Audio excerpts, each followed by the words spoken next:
Buenas tardes. En el programa anterior habíamos hablado de los grandes inventos que revolucionaron a la humanidad. Y habíamos hablado precisamente de ese gran invento que hizo posible la masificación del libro, que fue el invento de la imprenta de Gutenberg, que fue en el año 1450. En 1769, 300 años después de haber avanzado ese gran invento que es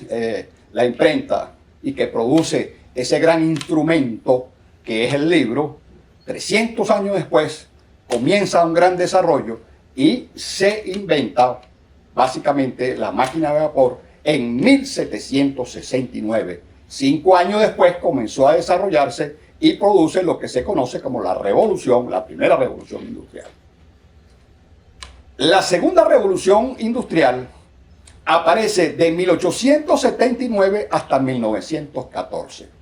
Esta revolución industrial está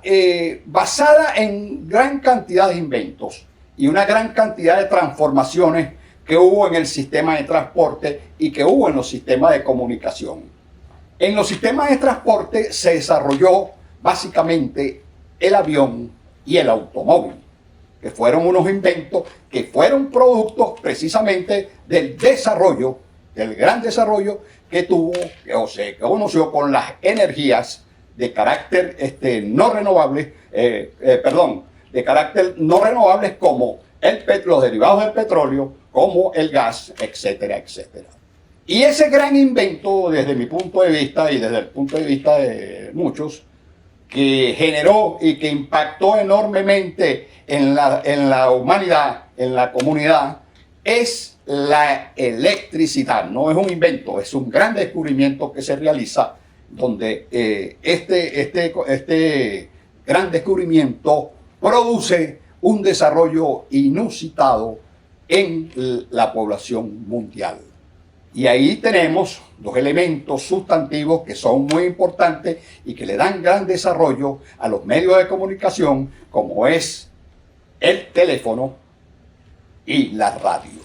convirtiéndose la radio en la reina de la comunicación y que fue un elemento de gran importancia para la ideologización que el nazismo hizo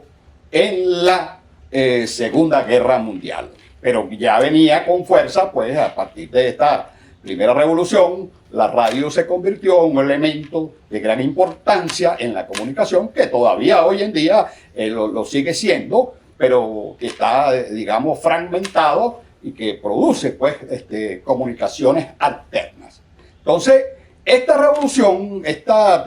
segunda revolución, donde el elemento sustantivo, el gran descubrimiento, el gran soporte, lo tiene la electricidad, acompañada con las energías que de alguna manera le dan un gran sustento a los medios de comunicación, a los medios de transporte, que son el gas, el petróleo, etcétera, etcétera, y hacen que el mundo de alguna manera se achique, se ponga más pequeño y la aldea global comienza a tomar impacto en los seres humanos. De tal manera que una noticia que antes llevaba días y quizás hasta semanas de Europa hacia América, se producía en cuestiones de días y horas. Entonces, esto es justamente una de las cosas fundamentales. Entonces, fíjense bien, básicamente, lo que sucede con la revolución fundamental, que yo llamo la revolución de la imprenta de Gutenberg, que produce la masificación del libro a través de ese invento tremendo. Con esa revolución, el ser humano es el gran autor, es el gran instrumento, es la gran inteligencia que produce el talento y que produce los conocimientos y produce el progreso de la humanidad. Con la revolución, donde aparece la máquina de vapor, el ser humano todavía sigue teniendo una funcionalidad, pero ya es una funcionalidad donde él, interactuando con la máquina, utiliza su conocimiento a través de un entrenamiento donde él puede utilizar la máquina a través de la mecanización y producir un gran avance en la humanidad. Entonces el hombre tiene una gran importancia a través de la segunda revolución, que viene siendo la revolución de la electricidad. Ya se produce una gran masificación y el hombre comienza a tener, a pesar de ser un gran actor, comienza a tener una gran posición como, digamos, espectador, porque ya tiene la radio, escucha, ya los esquemas son otros, y la interrelación que tiene él con su semejante y la interrelación que tienen las naciones con otras naciones comienzan a tener una gran complejidad por estos inventos de gran funcionamiento. Entonces, diríamos que esta segunda revolución achica más o produce más una aldea global. Va haciendo que la interrelación entre país y país, entre nación y nación y entre seres humanos que están en distintos estadios, que están en distintos continentes o en distintos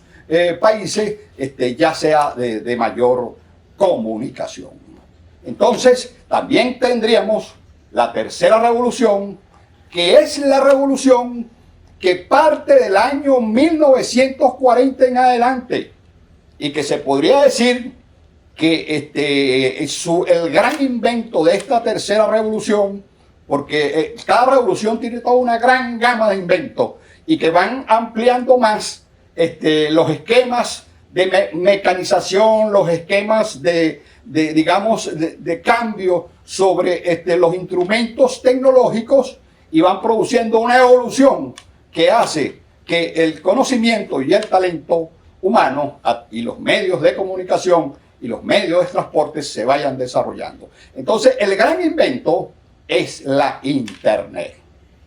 que produce un impacto enorme en los seres humanos, y ya la comunicación comienza a ser más cercana con el invento de la computadora, donde se intercalan